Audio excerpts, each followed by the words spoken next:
Good, you rocking with your boy TheCzarr, All Rights Reserved. We're about to get on to the next preview. We're going to talk about it. What if the mistakes of an investigator actually free the men that were involved in the situation? Now, is that their fault or is that the fault of the evidence? See, there's many different factors that could be taken into consideration looking at the situation. Consideration of whose fault it would be is literally objective. It's person by person. But one thing that we can note about these individuals that are considered to have made this mistake, that there were many times they could have done something differently in order to allow evidence to roll out the right way. Now, as someone whose family's involved in this, who has relatives that were subject to this type of violence, you believe that this opens up the floodgates for other incidents to occur, taking on the same aspects as this case, to allow people to get out of being held responsible for their crimes. This is something that we know is not new. There's been many cold cases, especially involving serial killer level people. But do you feel in this situation that an alleged setup should have been picked up from the jump? Now, these are investigators that's been here on the case, some of them for decades. Are they not learning properly? Was there some type of issue with their experience and their growth in the field? Do they have issues to which they did not advance to the level of comprehension they should have?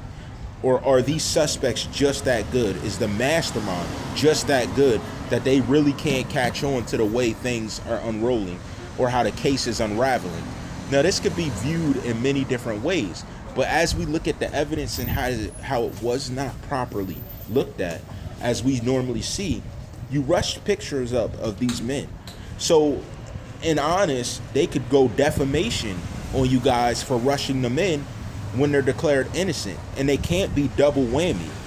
That's an old term related to a game or some type of interaction that involves me being double tried for some type of crime. And my thing is this a prevalent factor? When are they going to be able to force feed themselves to gain the information as far as DNA evidence, other evidence they found in this car so late in the game? Or does it not matter?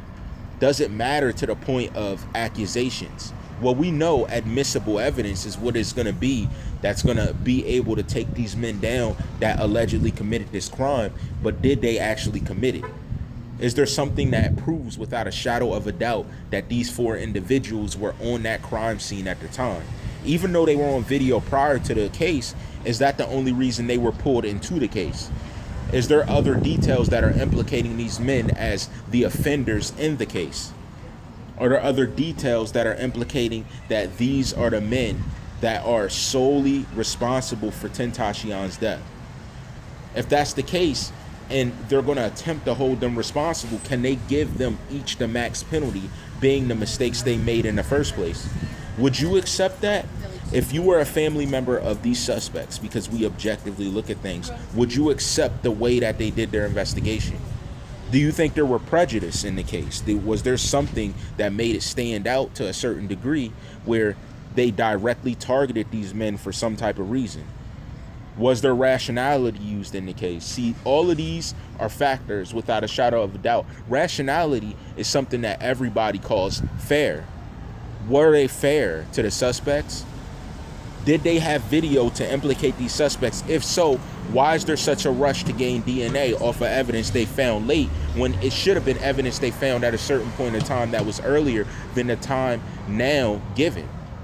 What's to give with the situation? Why are these men solely handling the case like this? We've never seen a case handled so mumbo jumbo. That's my thing. It was never handled in such a lax way where it didn't really matter. But now you're saying you're finding all of this and you're trying to point out people for fault. Is this something that is acceptable? Do these investigators live up to the pay that they get? How many cold cases were produced within the last year by this investigation team? How many individuals did they let go in the case that were not African American men? How many times did they do this? Was this their first time doing something of this nature? and then asking for DNA evidence on the backside when state law requires felonies of this magnitude, such as murder, DNA's collected up front? Why did they play it so loose? Is this a possibility for the men to walk? These are all questions and all terms and manners of thinking that we must take in the case, considering things in a fair nature.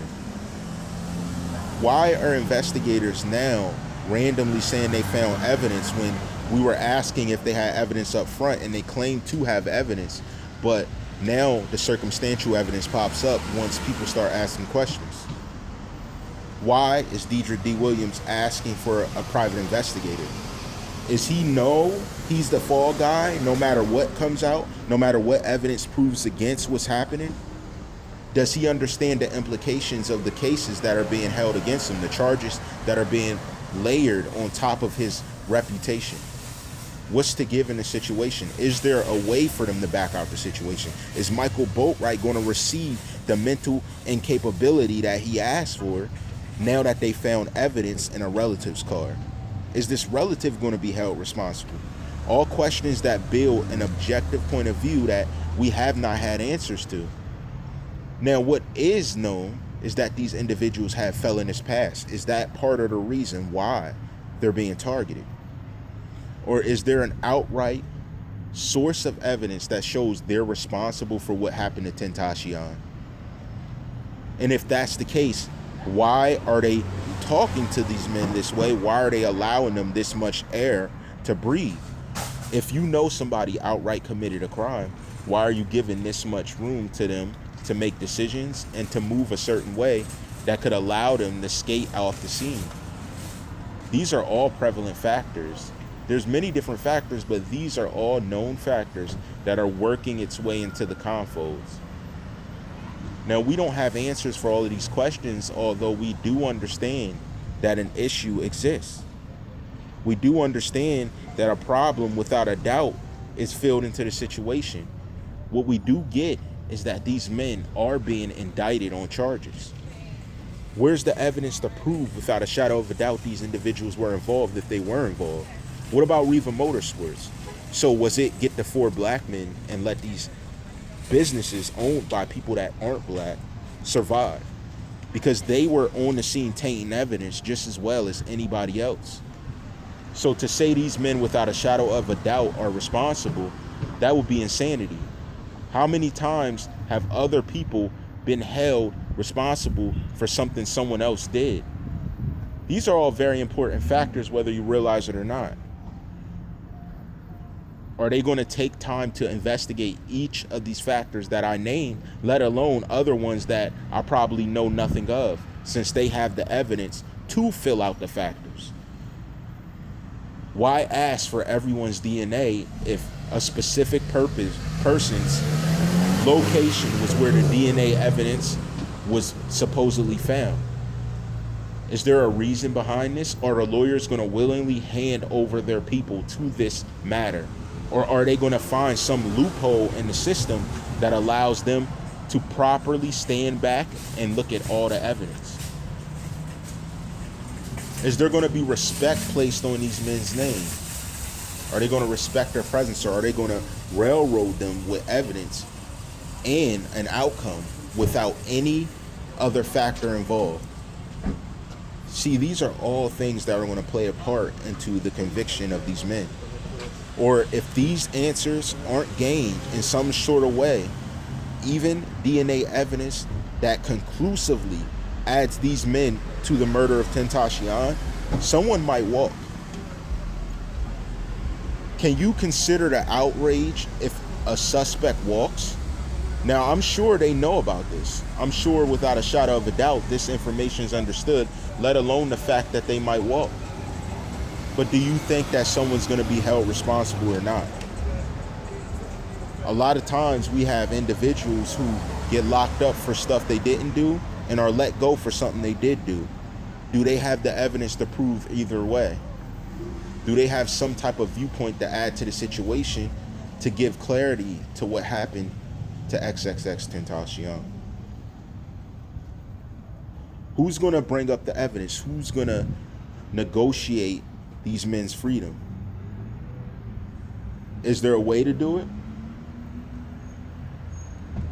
Or do you think that it's not fair if they do it? These are all thought processes that are going through the head of an investigator if he's investigating objectively. See, the only thing that they're not thinking is who was the mastermind. Have they reached this far yet? Who set this up? Did we let someone go preemptively? Did we allow someone to slip through the confolds? Did we rule out Riva Motorsports because it was a shop? And did we ask them why they closed down early when we ran out of manhunt for these 4 black men? Did they ask those questions? And why is the general manager and every single person there playing so quiet? And why are they acting so weird to not give out information when they were literally on the grounds where a man was slain? Wouldn't you want to give out the information if you had nothing to do with the situation, even in a law way? What would be holding you up from answering every single question? And even credentials shown or not, if innocence is there, what is there that could damn evidence to any type of situation? How could they be held responsible if they weren't responsible in the first place? Are these 4 men all fall guys? These are all questions that need to be asked that I don't think are being asked. Now, we discussed some of these points over time, and this could be sort of summing up all of the points. But the factor is, what actually happened? Why is not releasing the video so important? How do we know there's not going to be video edits to try and show these 4 men and no video edits towards anything that really needs to be checked out? We don't even have a source or information on who has the video. So how do we know they're not covering anything up? All of these thoughts are going through the suspect's head if they're thinking intuitively. And they're saying, I really did nothing. But because of the past, they're going to be convicted for a future. Will the lawyers stop this? All of these answers we'll be looking at as the indictments go forward. But as far as we know, everything's objective, because that's the land of America, right? Innocent until proven guilty. All rights reserved.